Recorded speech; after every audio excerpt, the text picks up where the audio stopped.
পানি ব্যবহার করে কিভাবে কপারের চুলা বানাবেন যার মাধ্যমে প্রতি মাসে আপনার কয়েক গুণ গ্যাসের টাকা বেঁচে যাবে। প্রিয় দর্শক, স্ক্রিনে যে কপার পাইপটা দেখতে পাচ্ছেন, এইরকম একটা কপার পাইপ সংগ্রহ করে সেটাকে রাউন্ড শেপে গোল করে নিতে হবে।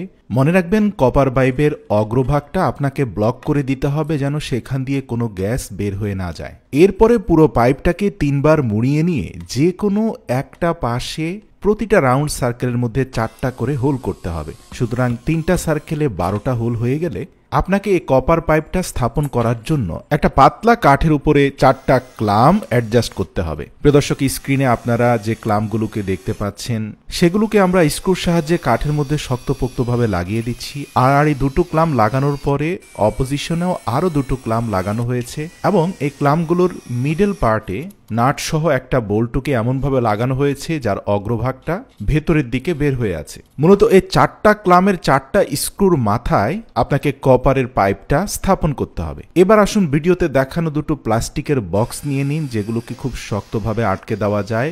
এয়ার টাইট এরকম দুটো বক্সের উপরিভাগে দুটি সমান্তরাল ছিদ্র করে নিন। এবার কপার চুলা থেকে কিছুটা দূরত্বে দুটি বক্সকে স্থাপন করুন। আপনার নির্মিত চুলা থেকে বক্সগুলো যেন সরে না যায় এর জন্য নিচে কিছু আঠা লাগিয়ে সে বক্সগুলোকে স্থাপন করুন। সর্বশেষ এয়ার কম্প্রেশন একটি মোটর লাগিয়ে দিন, যার মাধ্যমে বাতাসের তীব্র চাপ সৃষ্টি করা যাবে। এবার আসুন ছিদ্রগুলোর সাথে কপার পাইপকে কানেক্ট করতে হবে। প্লাস্টিক জারের সর্বশেষ হোলে পাইপের এক অংশ ঢুকিয়ে অপর প্রান্ত একটা কপার পাইপের সাথে একটা জিপ টাইয়ের মাধ্যমে শক্তপোক্তভাবে লাগিয়ে দিন। প্রথম জারের অপর ছিদ্রের সাথে দ্বিতীয় জারের প্রথম ছিদ্রটি আরেকটি প্লাস্টিক পাইপের মাধ্যমে কানেক্ট করে দিন এবং সর্বশেষ জারের অবশিষ্ট ছিদ্রটির সাথে এয়ার কম্প্রেসর কানেক্ট করে দিন। এটাও একটা জিপ টাইয়ের মাধ্যমে শক্তপোক্তভাবে লাগিয়ে দিন। প্রতিটি ছিদ্রপথে পর্যাপ্ত পরিমাণে আঠা লাগিয়ে দিন যেন কোনোভাবে বাতাস লিক করতে না পারে। আমরা যদি বাঁ দিক থেকে মোটর সহ জারগুলোকে দেখতে থাকি তাহলে আপনি দেখতে পাবেন প্রথম জারের একটা পাইপ কানেক্ট রয়েছে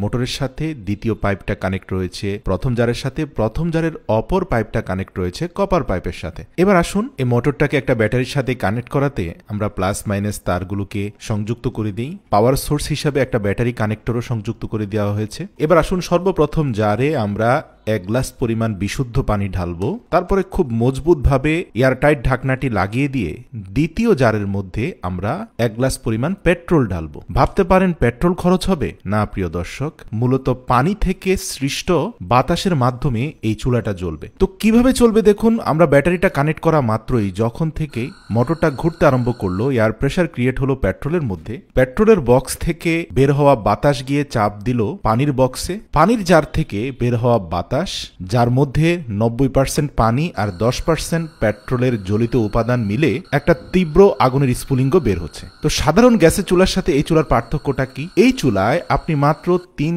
থেকে 400 গ্রাম পেট্রোল দিয়ে অন্তত 10 দিন পর্যন্ত আগুন জ্বালিয়ে বিভিন্ন ধরনের রান্নাবান্নার কাজ করতে পারবেন। এই আগুনটা জ্বলতে পানি এবং বাতাসের প্রেসারের ভূমিকাই সবচেয়ে বেশি। পেট্রোলের খরচ খুবই কম। সত্যি আপনার মস্তিষ্ককে ব্যবহার করে বিজ্ঞানের ছোটখাটো জ্ঞানগুলোকে অ্যাপ্লাই করলে জীবন আরো অনেক সহজ হয়ে যায়। ভিডিওটি ভালো লাগলে অবশ্যই প্রিয়জনদের সাথে শেয়ার করে এই প্রসেসটি জানার সুযোগ করে দিন।